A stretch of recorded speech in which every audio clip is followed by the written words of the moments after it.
Thursday, January 18th, 1906. Mr. Bracy has said to me on his arrival, wouldn't I consider going to the funeral this afternoon? What funeral, I asked. Judge Virgil Alberson, a former county judge and old uncle to young Morton, the red-headed musical carpenter who's been working on our house. Raymond and Margaret and I passed the Alberson house on one of our drives. I never knew him, I say. Wouldn't it be thought odd of me? Curious was what I meant, for I longed to go. These are the times to learn a people. On the contrary, Bracy assures me, it would be taken as a compliment. I decide to go. Bracy himself is dying to go. Indeed, he says he feels he ought to go. Yes, he's going anyhow. So I ask him to dine with us and go in my buggy. Before dinner, I have taken the needless precaution to change my blue serge for black silk out of respect for the dead. I saw every color of the rainbow at the funeral, and I bade the two visitors to bring chairs out onto the porch near my table. Bracy begins to talk insurance. He represents the English and American companies. Will insure me for $2,500 if I either take the top off of the observation or build the chimney up higher. I've always meant to take the top off, but this is a procedure that breaks Bracy's heart. It's also quite necessary to have someone sleeping here or the insurance is voided. I have arranged this with Fielder.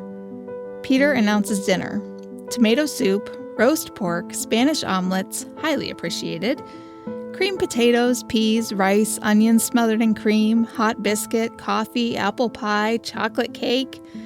The meal, ordered for 12 o'clock, gives great satisfaction. The funeral is said to be at 1 o'clock. Won't we be late? Surprises me that they aren't likely to begin on time. It'll be 2 or half past. And so it proves.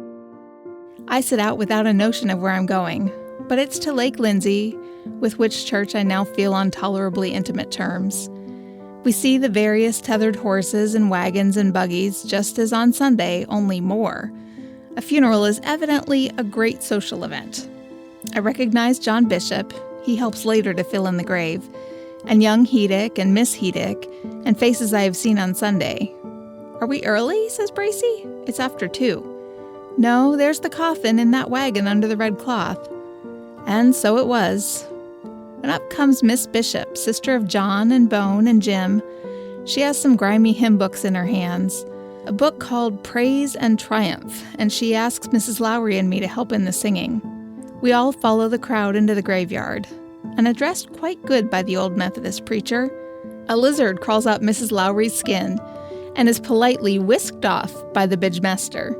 The lizard next ascends Miss Bishop, but even this humble ambition is thwarted. It is flicked off.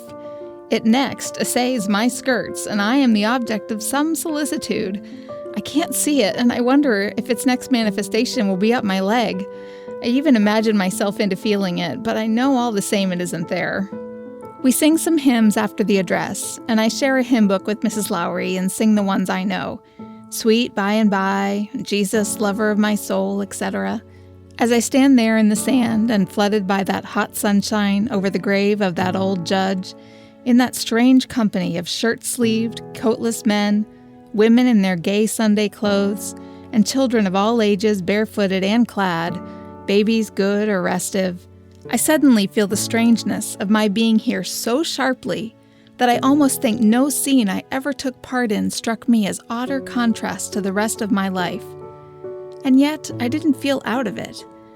I liked and respected these people, and I felt that they might come to like me. There were 3 chairs in which the old women sat. In the foremost one, the old widow with a rusty black hat drawn far forward over her brown leather face, the mouth open and an occasional audible crying, but all quite seemly and controlled. Near her, supporting her by his presence, our red-headed carpenter lad Morton, nephew of the deceased. At the close, the faded wreaths are deposited in the high sand mound, heaped up and made smooth with the spades of John Bishop and another. The parson is presented to me, says he's going to write up our house for Louisville. This after I've bidden him to see me. He's the editor of the Brooksville Argus. Then Ernest Snow comes behind me and says, Mr. Baker's here. Would you like to speak to him? I say I've already done so yesterday, but will again. I'm led to him, and he renews his compact to appear here tomorrow. I'm presented to John Bishop's wife and 2 daughters and to others. I have asked Mrs. Lowry to come back by my place and bring the girls in. It is agreed we will meet there, as Mr. Wepley wants me to drive to the Morgan house to see his chimney. So he and Bracy and Butterwick and I do so. Arrived at Chinsegut to find the Lowrys on the upper veranda. On the way, Bracy tells me Ernest Snow has said to him that Raymond told Snow he would buy Snow's place. 200 acres said to be valued at $3,000 with house, barn, etc., lake frontage. Snow had refused to consider it at the time, but was ready to do so now. Wanted to go live in Brooksville. Ernest says Bracy is a happy-go-lucky fellow so long as he can hunt and fish. Bessie Snow, who is said to be in Brooksville with erysipelas in her foot, was at the funeral, so Bracy says.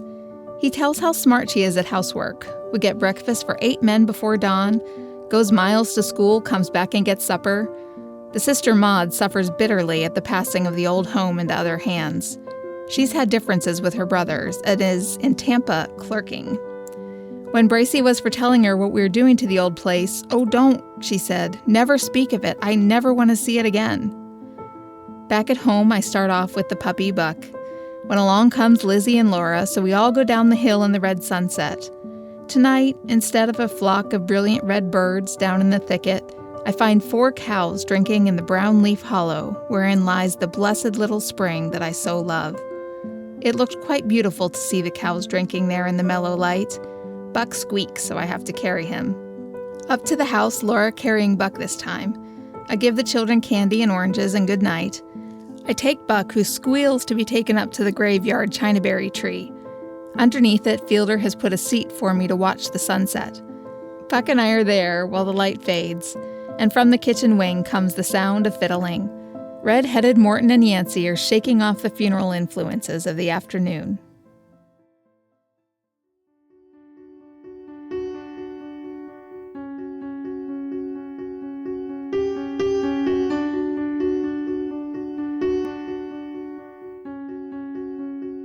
So I'm here this morning with Blake Bell and Bruce Snow, and we're recording this in 2023. And Blake, you are the new mayor of our city, but you are not new to this community. So why don't you just explain your family connection to Brooksville and what brought you here today? Yeah, thank you, Natalie. My great-grandfather times 4, Francis Ederington, came to Hernando County in 1851 with Anderson Mayo from Fairfield County, South Carolina. They were in search of fertile land, and in 1851 bought property from Bird Pearson and built a home then the next year with his family. But that is kind of what we talk about and what we'll be talking about today. But actually, some of my earlier family turned into county was the Main family. They came here in the 1840s around the same time as the Crum family and the Hope family. Mm-hmm. And the Main family would have been here right at the beginning of Florida statehood, and very, very, very rural Florida at that time. Mm-hmm. So that is how I am a 7th generation Brooksvillian, and in the 1840s would have come here also looking for fertile land. Very cool. So Bruce, you would be 1 generation prior to that. What is your connection to Blake, and what's your connection to the community in general? Well, good morning. Natalie, it's a pleasure to be here. And again, as you indicated, my name is Bruce Snow. I was born in Brooksville. I've been practicing law in Brooksville for over 50 years. Mm-hmm. And Blake is my sister's youngest child. So that's my connection with Blake. I think it's interesting to kind of expand on his comments, talking about the various family members, the Mains, the Ederingtons, who had come to Hernando County in the 1840s by and large. That sometimes we lose sight of the fact that Florida was every much the wild, unsettled territory within a new nation that the Wild West was. We grew up, everybody, about Westerns and the Western movement, how that people from the original colony started moving west, and how they had to fight the elements and the nature and the geography and the Indians in order for them to find new places to live and new homes. Well, Florida was during that same time period. People just don't think about it being in that same time period. Florida was basically unsettled. There were a few little settlements, perhaps around Jacksonville, Pensacola, but that was about it. But you also had that southern movement where people began to move to Florida to find, as Blake indicated, fertile land for growing their crops, for raising the cattle and things of that nature. But the same challenges existed for those people that had were moving into Florida as those that were moving west. Had the Seminole Indian War, where there was the threat of that type of warfare. But you kind of add on, Florida had some hostilities from a geographic and from a ecological standpoint that the West did not. You had swamps. You had you had just the subtropical type of situation with various diseases and those type of things. It made it very hard for those early settlers to move to Florida in order to make homesteads.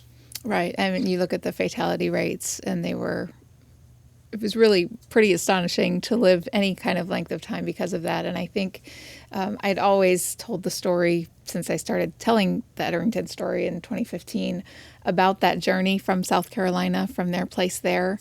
But it wasn't until I watched the recent, I think it's 1883, I always get the year wrong, prequel to Yellowstone, and watching that wagon train out west that I realized, oh my gosh, that's exactly what was happening with the Ederingtons and the Maines and the Mayos as they were coming in, because there weren't roads and there was not a clear path to get here. So you get to a river and you've got your piano in your wagon. What are you doing with it? And Precious Ann was pregnant at the time, and that baby is the first gravestone over at the Chinsegut property. And so I do think that we forget what a big risk it was to make that change.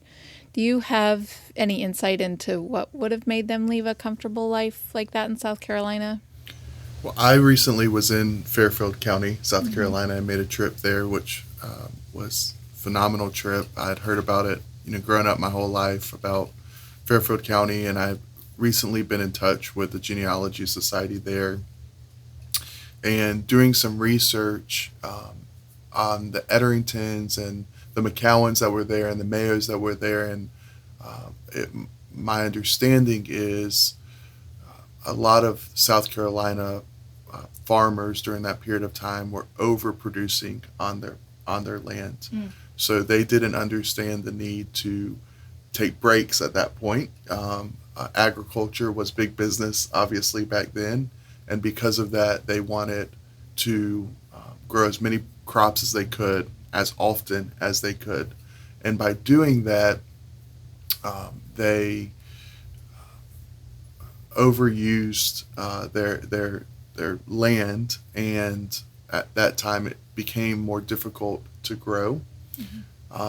And that is why Francis Ederington decided to look for fertile land in Florida. There were also incentives, as we know at this time, by the federal government for really agriculture-based families to move to Florida. They wanted to populate Florida, the new state of Florida. So there were incentives as well from the federal government for families to move south to Florida. And one of the treasures I think that we have is Anderson Mayo's diary that he kept while Francis and Anderson traveled from South Carolina to Florida for the first time. You can still go to the train station where they would have gotten on the train to take it from Fairfield County to Columbia from Columbia, then down to Savannah, from Savannah by boat to Jacksonville, from Jacksonville on wagon, horse, and at some point on, foot, because there were certain terrain that they could not, navigate except but on foot. So that journal that was kept in 1851, which is still intact today, is a treasure because we get a real glimpse of what it was like for them to travel down south to rural Florida. And it's interesting because Fairfield County obviously was an established community. There would have been a lot of social events, established churches, established government, South Carolina being an older state than Florida, obviously.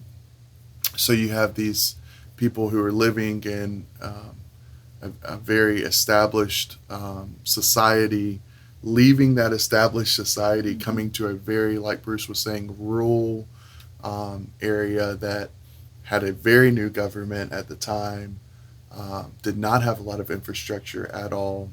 The churches, some of the churches that were around at the time were being burned by some Native American groups. We know one of the early churches the Maines went to had to be rebuilt because it was burned to the ground in one of the disputes between the Native Americans. So it was a hostile area. So you're going from, a relatively easy life in South Carolina to now a very rural, hostile land called Florida. Yeah. Bruce, would you clarify for us the relationship between the Mayos and the Ederingtons? It's, I think, actually, as Blake had indicated, there was a friendship that had existed between those two families up in the South Carolina area.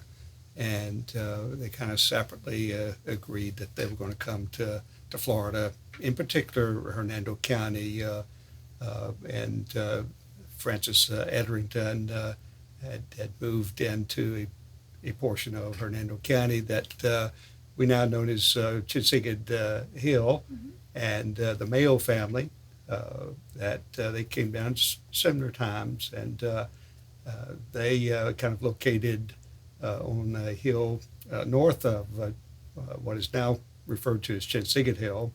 I like to call it Snow Hill because it was Snow Hill before it was Chinsegut Hill. Right. But the Mayos settled on the hill to the north, which they called Mayo Hill. Well, it's now called Snow Hill. So can't have all the hills, Bruce. Yeah, exactly. So there was just that historic relationship of those two families that were close, and to the point that they were both willing to move to Florida at the same time. Kind of convergent lives that then saw their lives continue to merge as some of the Ederingtons then and their descendants married some of the Mayos and their descendants. Mm-hmm.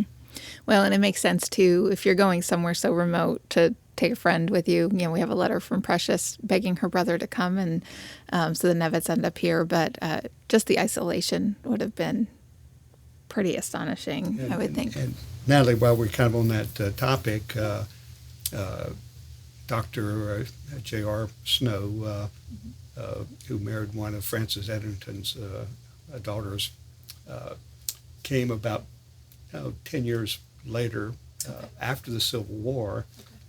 But I think it is interesting to note that from, again, that side of the family, the Snow side of the family, that I know Blake had done some research on the Snow side of the family, in addition to the Ederington side of the family, and was able to trace the Dr. Joseph Snow and therefore his heritage, my heritage, back to the late 1600s when the Snows came from England and settled in the United States and settled in South Carolina. So we kind of have both maternal and paternal relatives that go back to the pre-revolutionary days of the United States. That's amazing. One another thing to add to the Ederington Mayo connection, Anderson Mayo was married to a McCowan. So because of that, when they came to Hernando County, she also wrote her McCowan family, just like Precious Ann wrote to her Nevitt family and asked them to come down.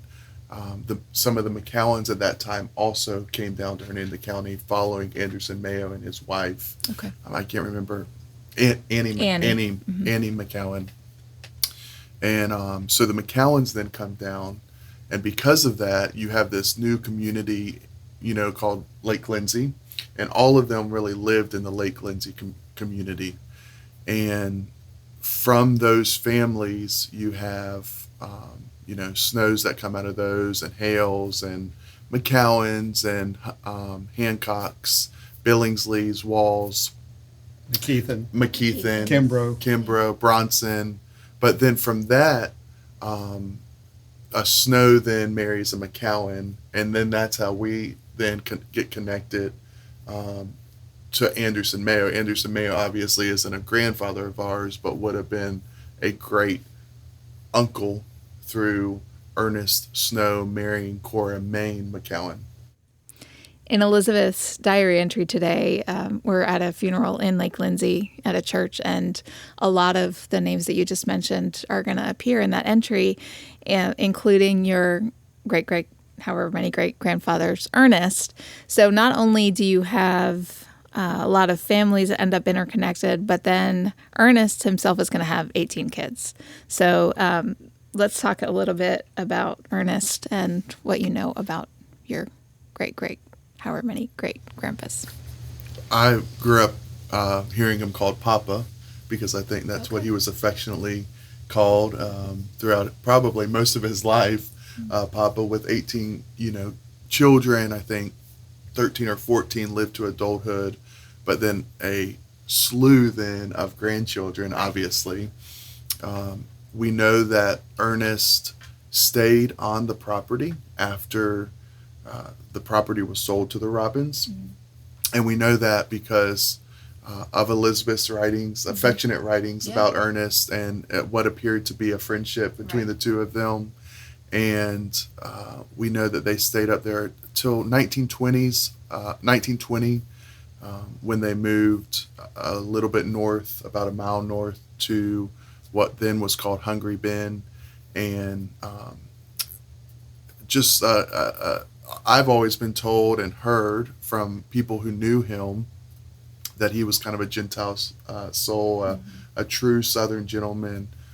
His brother Mallory, what seemed to be the politician and kind of the maybe larger than life brother, and then Ernest was kind of behind the scenes, the quieter, more reserved one. And we do have a picture that Elizabeth took of the men in front of the manor house, and you kind of see that in the picture. Right. You kind of see what Mallory looks like, and you kind of see what Ernest looks like, and you kind of get their personalities, I think, in that picture.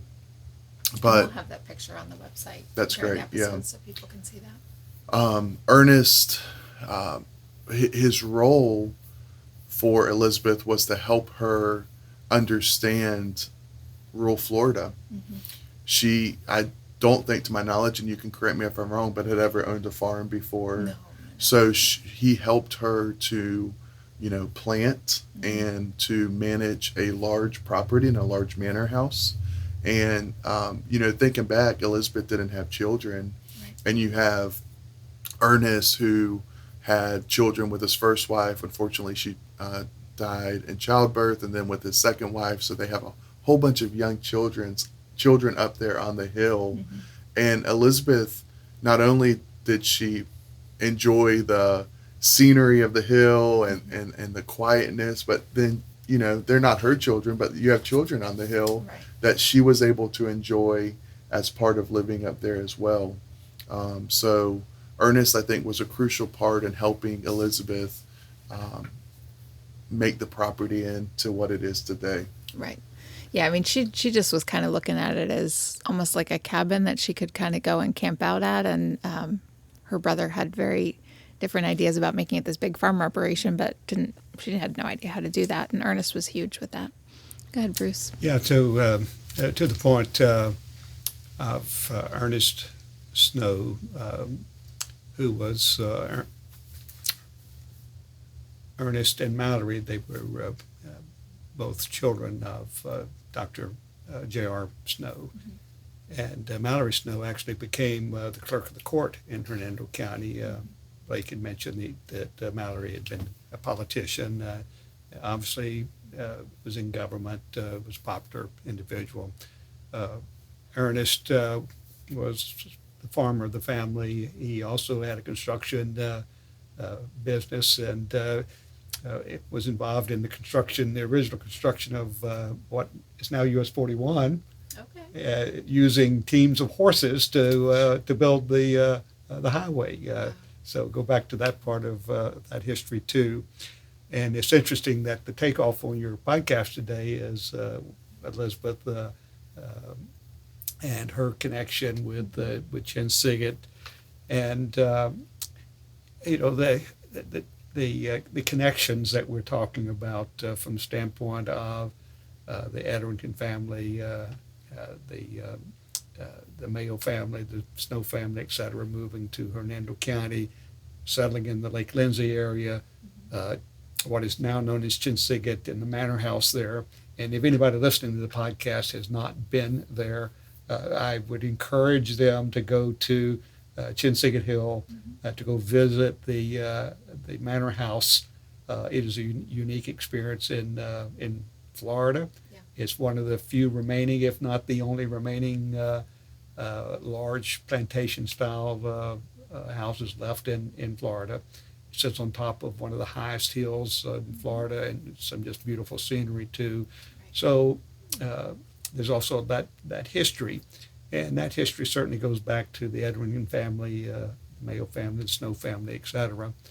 And it's probably beyond the scope of this podcast, but the Snow family, who had last acquired the property from our perspective, sold it to Colonel Raven Robbins, who then moved there, and along with his sister and his wife. That property then became almost a national gathering spot under the influence of the Robbins, people like Edison, Helen Keller, J.C. Penney, just numerous famous national personalities would gravitate and come to this unique location at what is now Chinsegut Hill, and would visit and would socialize and would talk politics and things of that nature. So that history we're talking about has a flow both before and after, which I think has a very powerful connection. Absolutely. So let's go back a generation. So the Ernest was the son of Charlotte and J.R. How many kids did they have? And let's talk about Charlotte and what she ends up doing on the property following her parents' death. So let's cover that generation a little bit. Yeah, so Charlotte moved with the family from Fairfield County when she was 7 years old. Mm-hmm. So she would have made this long trek with the family, the oldest child of Francis and Precious Ann, when she was 7 years old, and her mother was pregnant at the time of the trek.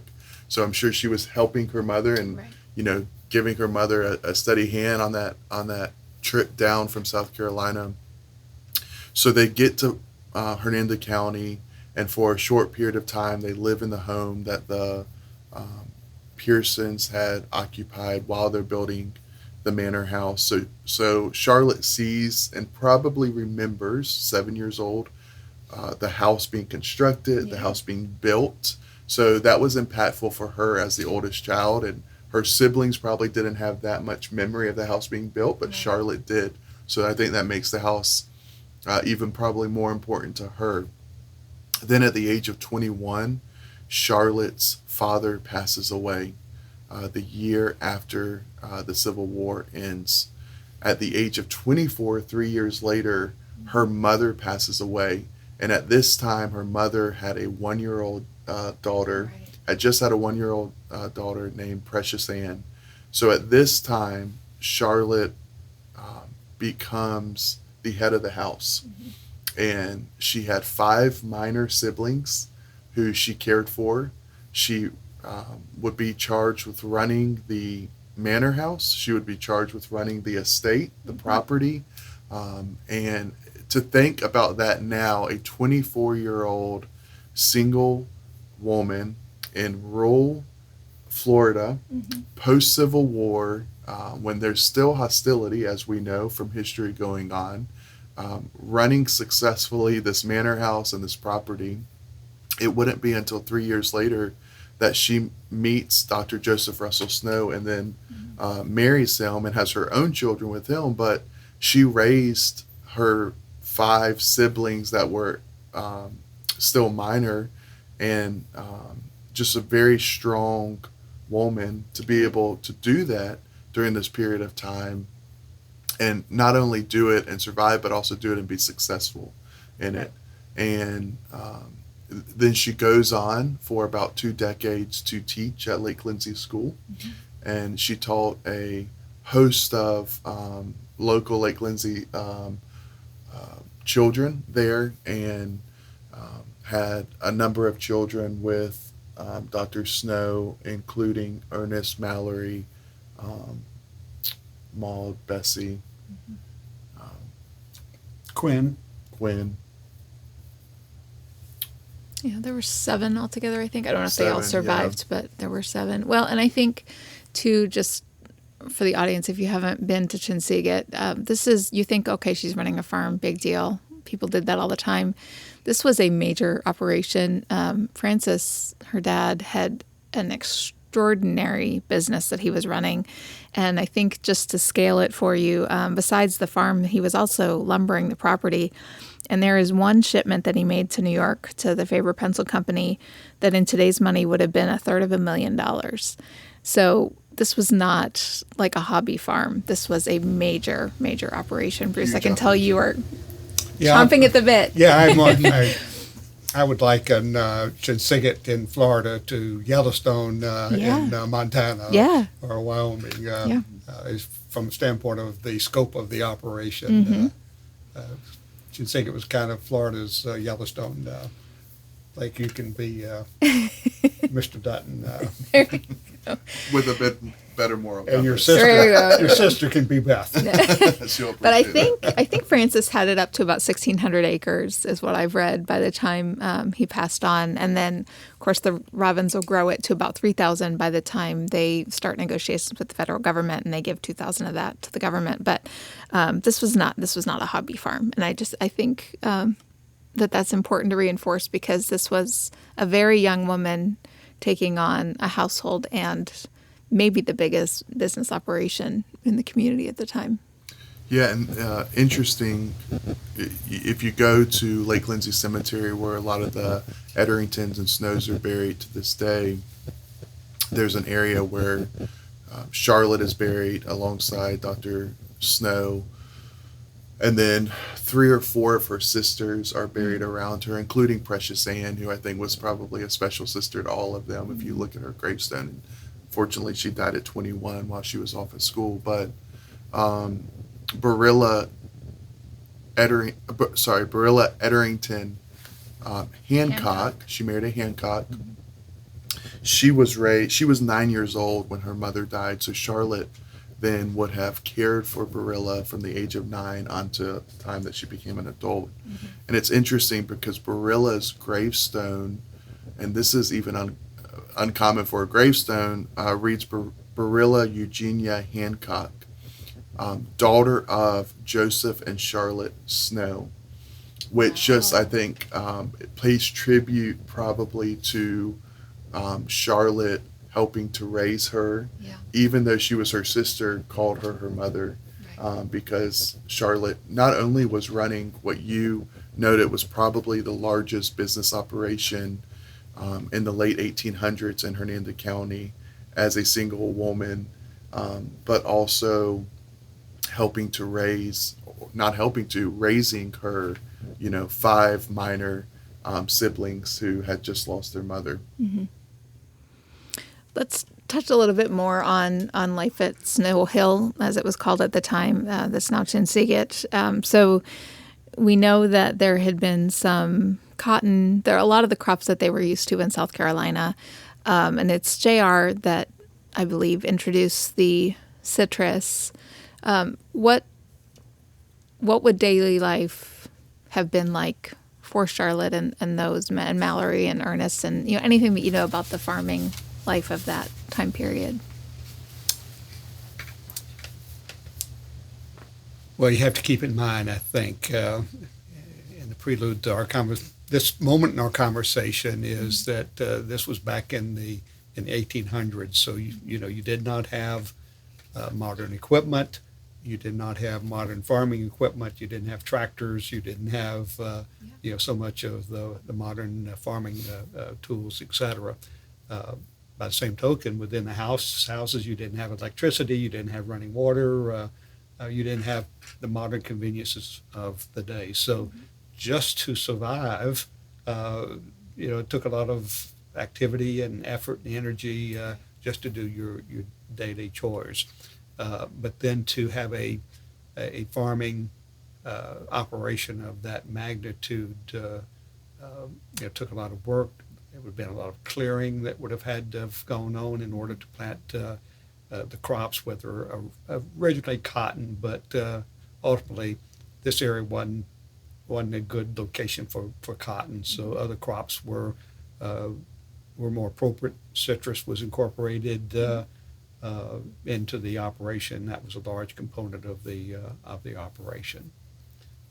So it was a very labor-intensive operation. And one thing we do know about Ernest and his work with the citrus industry, he created some of the first grafting of different types of citrus. So in the early, they had the freeze in the late 1800s. At that time, they were trying to think of different ways to create stronger citrus that can survive freezes and make a hardier citrus. So he was one of the first to really play with the grafting of different types of citrus to create new, forms of citrus. Yeah, Blake makes a strong point in that regard. You had to figure out ways in order to be a successful farmer. And if you just planted a sweet orange that we are familiar with today, you planted that tree in Central Florida, there would be times that freeze would come along and would kill the entire tree, and that's not very good for farming, obviously. And he realized that there were some native orange trees that were in the nature of what's called a sour orange tree, but wasn't cultivated. But the sour orange tree was a hardier tree. The wood was hardier.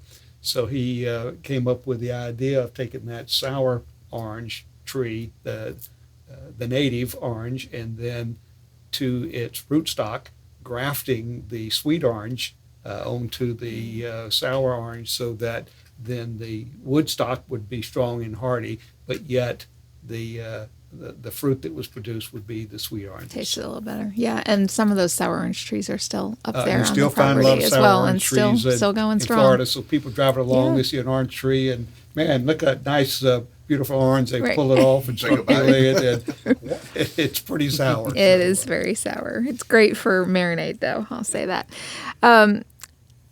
Let's just touch briefly on JR. So we know that he was a dentist based on his military discharge papers.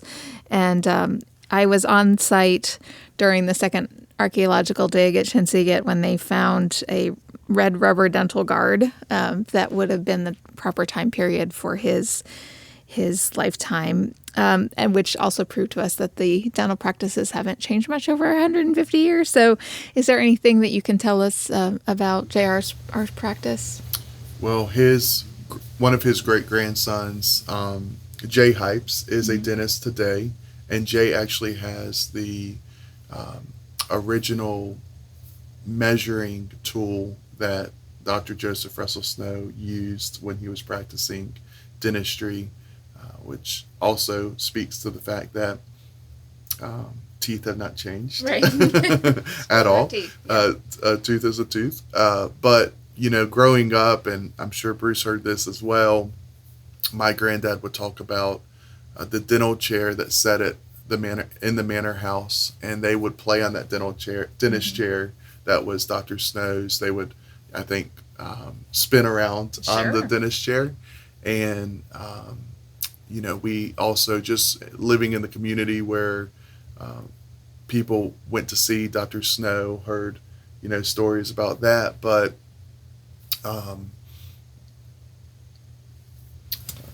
you had Dr. Snow, who had been trained in the military to be a dentist, and from what I understand, actually some of his training also included medical practice, particularly battlefield treatments and things of that nature. So once the war was over and he came to Hernando County, he obviously was able to continue his dental practice, and indications are from time to time there would be people in need of treatment of a nature beyond even what you might think of today as classical dental treatment. And, while a lot of dentistry hasn't changed, a lot of thankfully has changed. Blake mentioned his cousin Hypes that's a dentist today, but I also remember when I was growing up that Dave Heedick, referred to as Uncle Dave Heedick, who was related through the Heedicks, that Ernest Snow's first wife was a Heedick until she passed away during childbirth, and her brother was a dentist also and had his dentist practice in Brooksville. And I remember going to him as a young man as a dentist, and some of even those techniques were kind of barbaric. I'm thankful for modern dentistry. Well, and David Heedick's practice was in what is now the Snow and Bell building, is that right? Or was he in the Main Street Eatery? I think early on might have had a practice in the Snow and Bell building, but then he moved to... His practice when I was where I was in the late 50s was at his residence at the corner of Bell Avenue and I believe Oak. Near what is currently Hernando High School. So that residence is still there, but his dental practice office was in his residence. By the same token, when I was growing up as a kid, which wasn't that long ago, there were two doctors in all of Hernando County. Wow. There was Dr. Harvard, and there was Dr. Creekmore. Well, Dr. Creekmore was probably well into his 80s and really didn't practice much medicine. So all of Hernando County effectively had one doctor in the late 1950s, Dr. Harvard. Dr. Creekmore, also his medical practice was in his residence. Okay. So, a little spin-off on just some of the aspects of early dentistry and medical practices in Hernando County. Right. So we've covered a little bit that when Elizabeth's brother Raymond was here for a little bit as a kid, he talks about Christmas parties at Snow Hill that the Snow family was having. Do you have any insight into that? Well, I know that the Snow family, the reputation was they were extremely giving people. And growing up, my granddad talked about families would come to their home to eat. There were times that, and during this period where people didn't always have, a hot meal to eat, and they were fortunate that they had land to farm, that they always had food to eat, and oftentimes people were invited to their home just to eat. And I know also growing up, my granddad would get a call from Aunt Lizzie, who lived there at Chinsegut, and she would, around Christmas time, would call my granddad even until his adult years and say, it's time to bring me my Christmas present. And he would go up, to the hill and take Aunt Lizzie her Christmas gift, and But I think it was probably a little bit more of her opportunity to visit with him Sure. as well, because if you think about it, Aunt Lizzie not only knew his mother, but would have known his grandmother Absolutely. and his great grandmother, and um, being the midwife for all of those Snow children, she would have had a special place in her heart for all of them. And but the Christmas parties, I think, probably were a part of a larger entertaining that the Snows did, oftentimes for not only family but for people in that community, Sure. To be a place where they could have a warm meal, hot meal. Yeah, I mean, back in that period of time, and particularly unique to the families at that time, the Ederingtons and the Snows, having that property, having a large operation, having growing both crops and money crops, and having livestock. They had the resources in order to have celebratory feast, if you would, celebratory dinners, and that was very common. Whether it be at Christmas, which would have been a time of great celebration, and people within miles around would be invited to those events. But by the same token, similar celebratory feast or parties, or whatever you want to call it, would occur throughout the year, whether it be at traditional, a little bit later, cemetery cleanings, where once a year families would gather at the cemetery there at Lake Lindsay, and the relatives, the ancestors of all the different families that were buried there would come, and there would be a huge celebratory dinner on the grounds, if you would. So that was part of the culture at that time. Unfortunately, you don't see that as frequently today, but there was that coming together, that gathering that further generated the connection between those individuals, the commonality of their ancestors, the appreciation of their lives, and the hope of the lives of those that were living. Well, and Raymond Robbins, he was kind of a big city kid, right? So coming to Brooksville and seeing all of these people congregate together, right. Small. It was a small town feel, right? And I think that's what really Elizabeth and Raymond's probably fell in love with, was the small town feel of Brooksville, which is not any different from what we see today. Correct. And why people fall in love with Brooksville today. Yeah, and I think especially the Snows represented for him what he had been missing in his own life, which was a real strong family unit. He'd been shipped away from his parents when he was 3 years old, and the siblings were kind of all over the place. And so, the word Chinsegut means a place where lost things are found. That was the whole point, is he was trying to find home. And I would imagine that the Snows were a big part in that, of him seeing what it was like when your family's all together and loves each other. I want to talk a little bit about the 1890s, because that was a really difficult decade for the Snows, and actually for Brooksville and a lot of Florida as a whole. So you had the orange freeze that we've talked about a little bit in 94 and 95 that killed off a lot of the citrus, but also the Snows kind of brought some hope to the community at that point, because a lot of their trees survived because of the altitude, and they were able to replant a lot of what was going on in the city where everybody lost everything.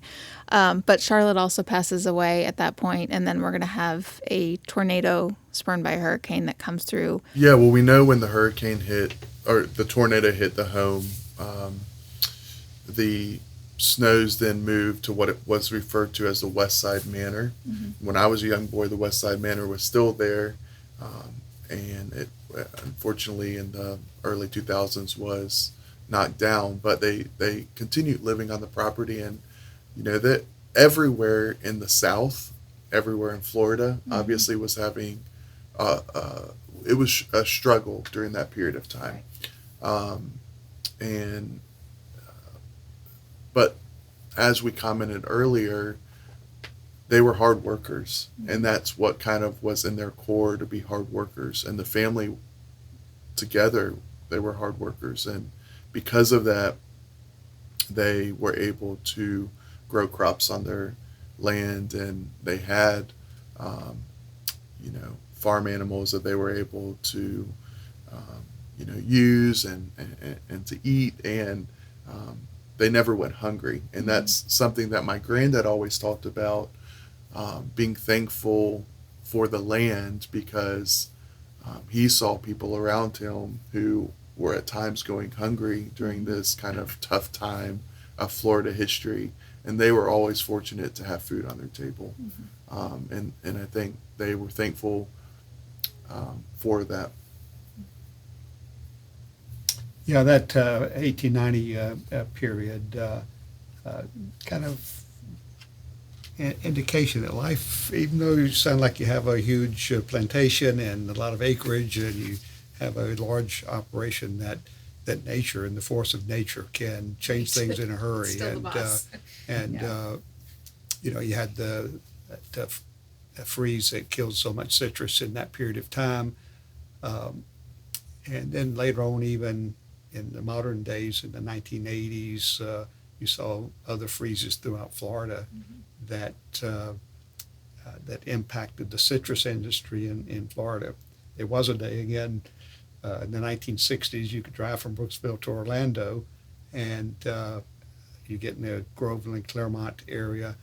All you could see from miles on end were citrus trees, and when they were in blossom, the aroma of the orange blossom was just a sweet aroma, but the freezes killed those trees too. So nature's always been a challenge when you have those type of things. And again, in the 1890s, that impacted the citrus industry, and it was fortunate that the combination of the Chinsegut Hill trees, where a lot of them were able to survive and were used then to restock a lot of citrus within Hernando County, and a lot of Hernando County citrus then survived again up until the 1980s, and was a very large industry in Hernando County for a long, long time. So hopefully the contribution of our ancestors from Chinsegut in those days was able to have contributed to that. But it did cause economic hardships from a financial standpoint. And then when the tornado comes along and lifts up the manor house and actually turns it, I think, 8 degrees from its foundation, just the combination of events led the family at that time to the decision, when Colonel Robbins came along, to sell the property to Colonel Robbins. And then the Snows that were living there moved to the manor house, still on top of Chinsegut. And Blake's grandfather, Arthur Leroy Snow, known as Roy Snow, my father was actually born on and at the manor house, so he was actually born on Chinsegut Hill. So people say, well, Bruce, why do you have such a connection to the history of Chinsegut Hill and the history of Hernando County? And I tell people today, the molecules of my DNA, absolutely, they are generated within the soils of Chinsegut Hill. So it's not just a concept. I think I'm organically predisposed to have an appreciation for that history, because my DNA has its origins in that in those soils. I love that. So that is a perfect lead-in to what you think the ongoing contribution to the community that Snow Hill has been, why it mattered that the Snows were there. One example of service, and an example also of faith. We know from the Ederington family and the Snow family, there was this appreciation for service to the community, service to the country. Many of the men from the Ederington and Snow families went on to serve in different wars and became highly decorated, including my granddad, which we're obviously very proud of. But then throughout the writings of the Ederington and Snow families, you see this tie that binds them together, and that's a tie of faith. Very, very, very religious people who depended heavily in this new venture that was Florida, their belief in God and their dependence on their faith got them through a lot of tough times and good times as well. But that faith created a moral code that transcends now into their descendants who are still here today. But some of the names, for example, that come out of those lines that I think a lot of Hernando County people still remember to this day. Alfred and Bud McKeithen, who gave back tremendously to this community and to Florida. Yeah. Roy Snow, who served as a long-term time county commissioner, as did Jimmy Kimbrough Sr. Bruce was the county attorney, probably the longest-serving county attorney in Hernando County history. Mallory Snow, who was a long-time serving clerk of court. He was also the property appraiser in Hernando County. There have been judges that came out of that line from the Wall family, and you think about Hancock Fruit, and you think about the different families that have impacted this community, and then you think about the Snow daughters, who were business leaders in 1940s, 50s, 60s, Brooksville, young women who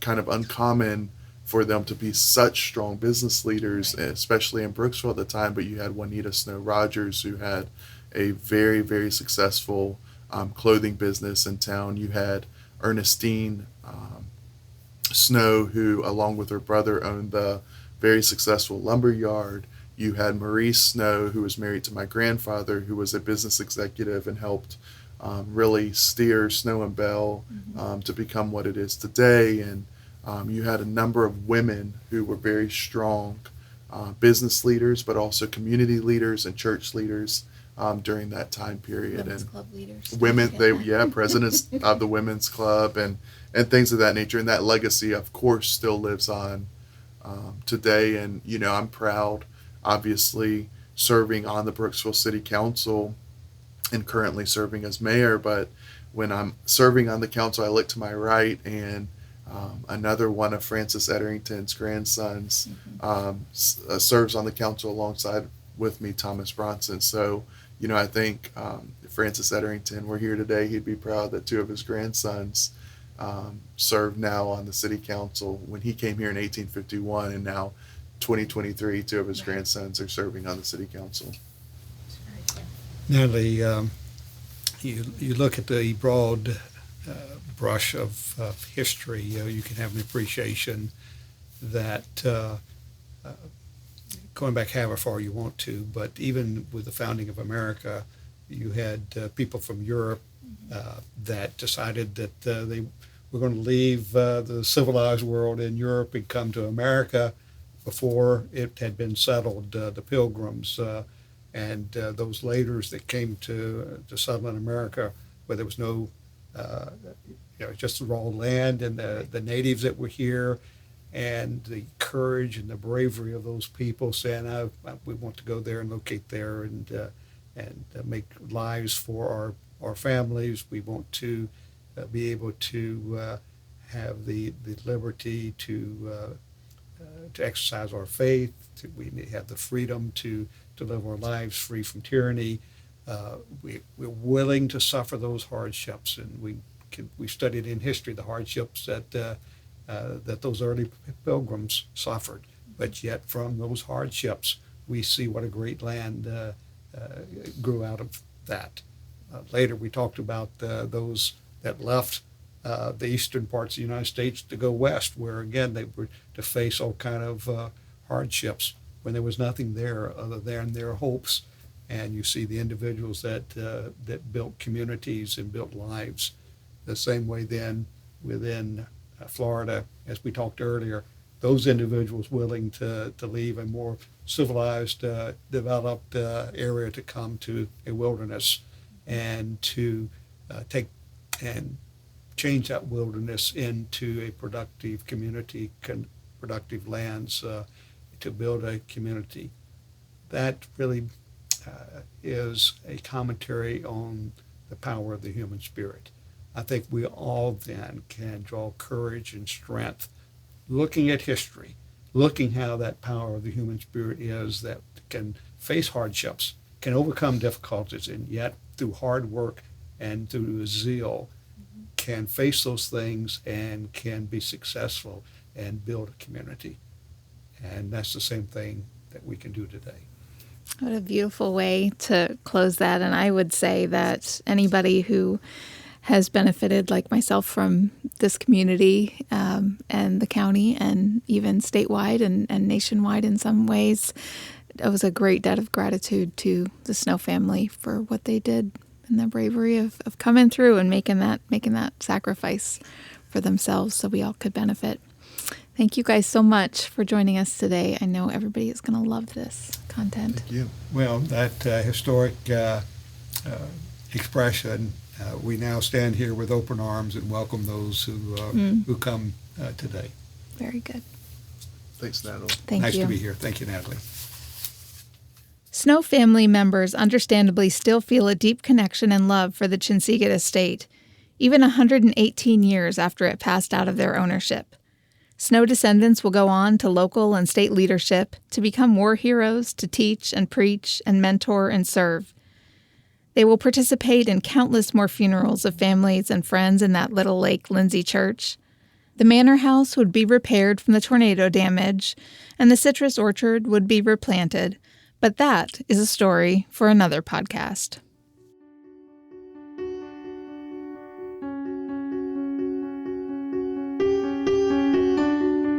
Thank you for listening to the Elizabeth Robbins Diary podcast, a creation and production of Brooksville Main Street, a nonprofit focused on economic redevelopment through historic preservation and placemaking. This podcast is made possible with the help of a generous grant from Florida Humanities and the brilliant minds of our guest experts like Mayor Bell and his uncle, Bruce Snow. Would you please consider following and rating the podcast? By following us, you'll be sure not to miss an episode, and rating is a super helpful way to help us spread the word and support all the hard work of the following people. Leif Thomason of Odd Life Studios produced this content, as well as editing, mixing, and mastering it.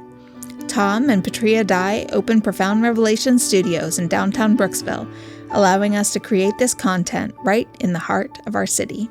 The docents of Chinsegut Hill Historic Site and Andrea Reed generously provided research support and advice. Barry Meindl of DeBar Design created our lovely graphics. Elisa Babor of Roots Creative Co. designed an amazing website and social media. Randy Olson of Live Oak Theater wrote and performed our theme song, Time is Whispering. Vale's Library of New York University for access to Elizabeth's collection. Those resources are quoted with the kind permission of Independent Age, a registered charity number 210729. Find out more about them at www.independentage.org. Special thanks to Florida Humanities for assisting with funding the podcast, especially Lindsay Morrison, who believed in the project when it was just a spreadsheet and a dream from the little city of Brooksville. And of course, Elizabeth Robbins, who provided us an outsider's perspective to the Snow family and to Brooksville life at the beginning of the 1900s. I sat on the front porch at Chinsegut, transcribing the diary for this episode, imagining the visit of the Snow Hill Band and the Snow kids chasing each other around the lawn. It's an honor for me to executive produce, write, and host this telling of this story. May our generation continue to create hopeful and lovely memories here, to add to the story of this hill.